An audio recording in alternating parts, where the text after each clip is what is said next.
Marlica, ikaw ang unang magsasalta, pero sana walang sana po hindi ay bawal po yung bangag-bangag at atakihin si Amy Marcos.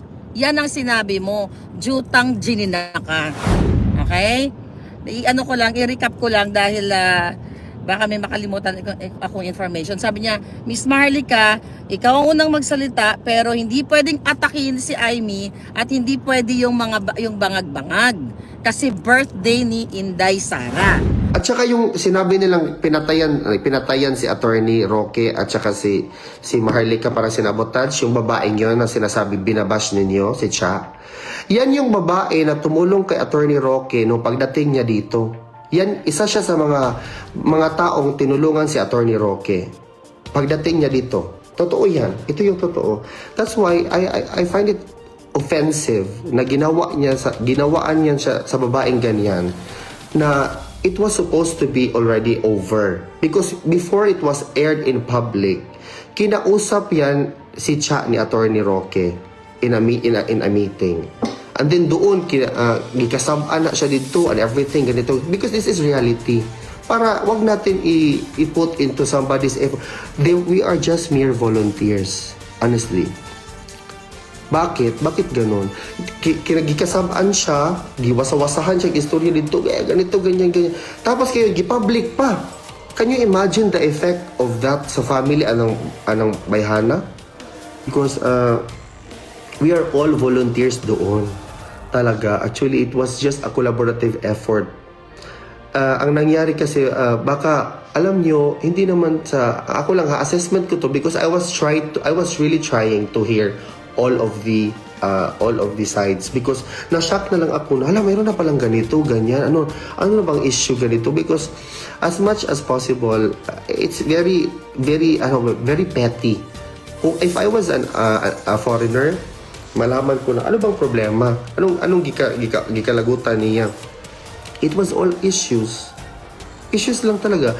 Ako, I also take offense sa nangyari kay Cha because she was unfairly labeled as somebody na binayaran ganito kasi nagpa-stop ganito ganyan.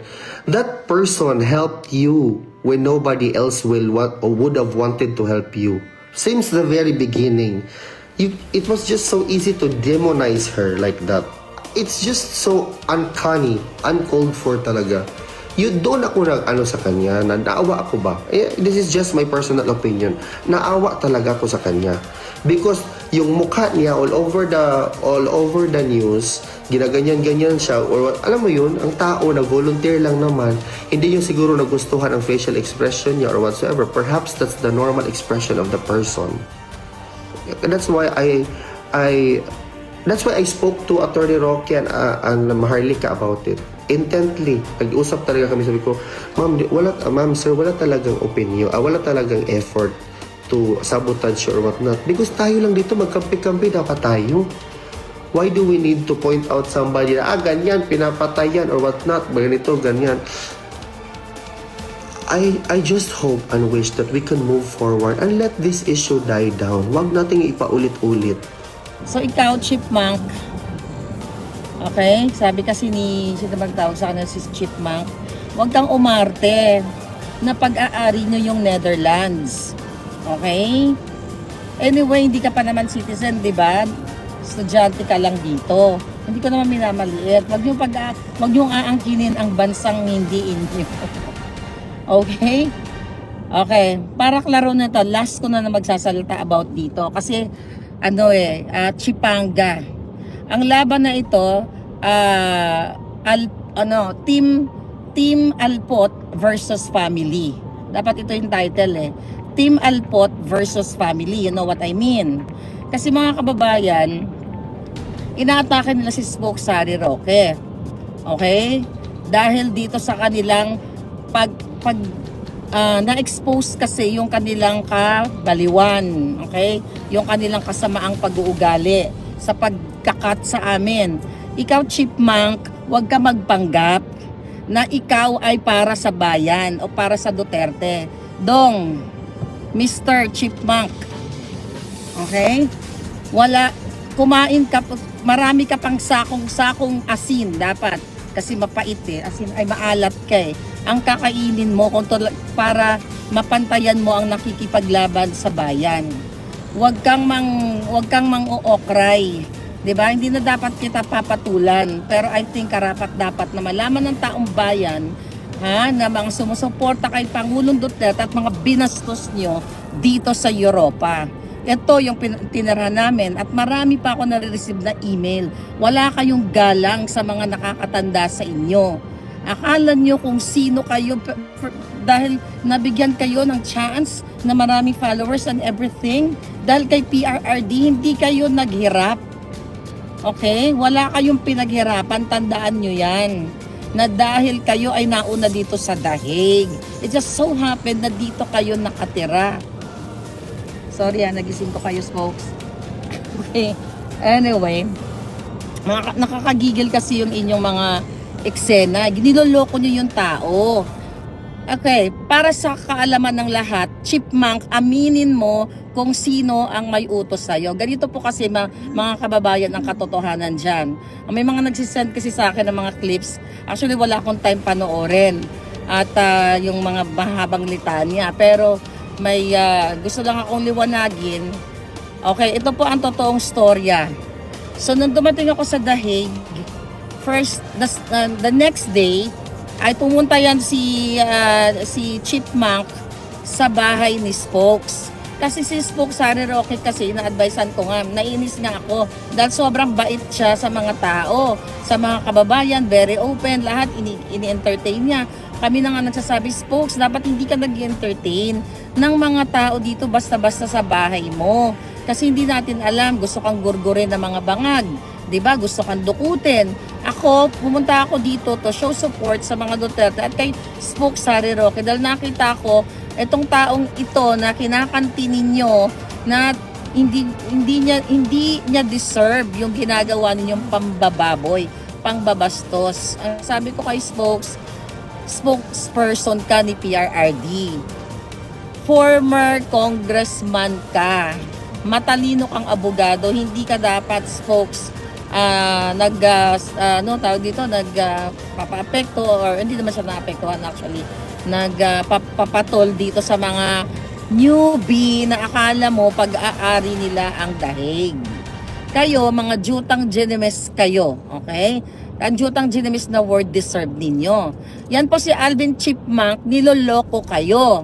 Okay? Ito, umpisa natin Alvin, pangalanan na kita. Second day ko sa Dahig, pumunta ka sa bahay ni Spokes. Ano ang sabi mo? 'Di ba? Plastic ka. Okay? Sinungaling ka sa pinakasinungaling. Ang sabi mo, "Hi, Miss Marlica, magsasalita po ba kayo sa event?" Okay, nasa table po kami, nagkakape, kasama ko yung mga friends ko.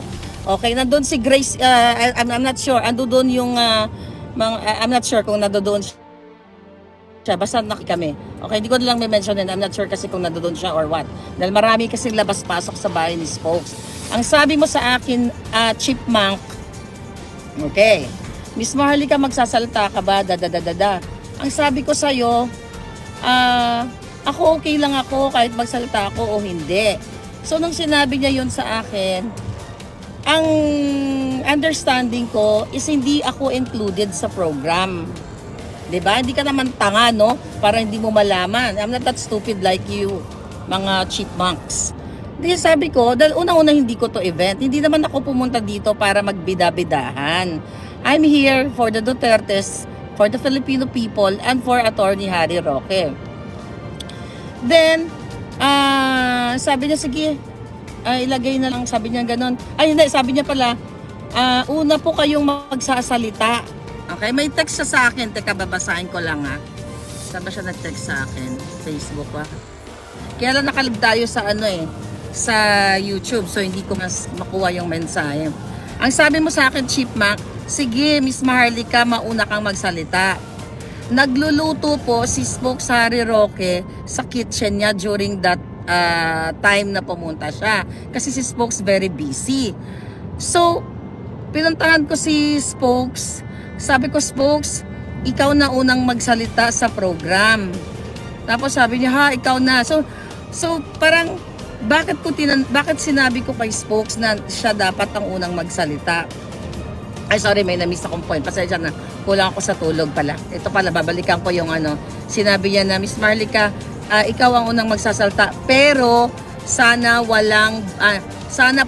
hindi, bawal po yung bangag-bangag at atakihin si Amy Marcos. Yan ang sinabi mo. Jutang ginina ka.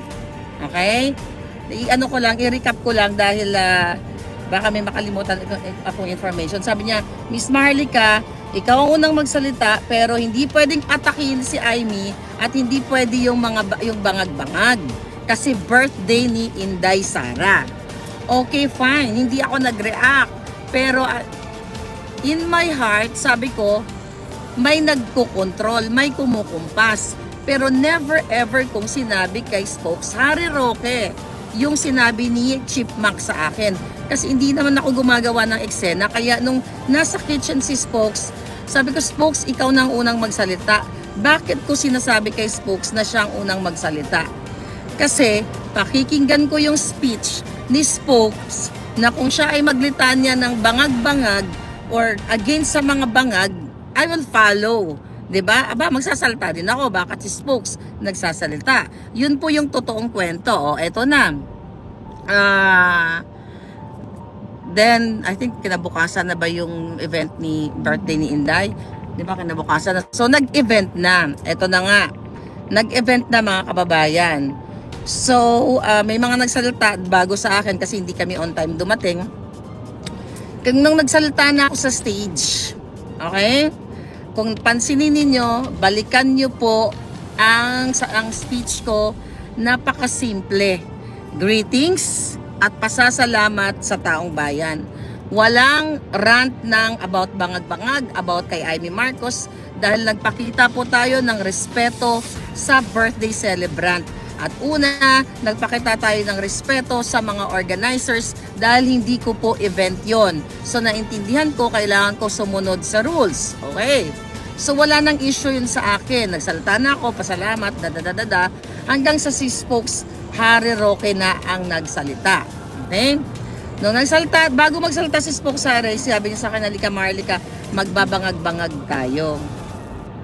Kakanta kami ng bangag-bangag. Ang sabi ko kay Spokes, ha?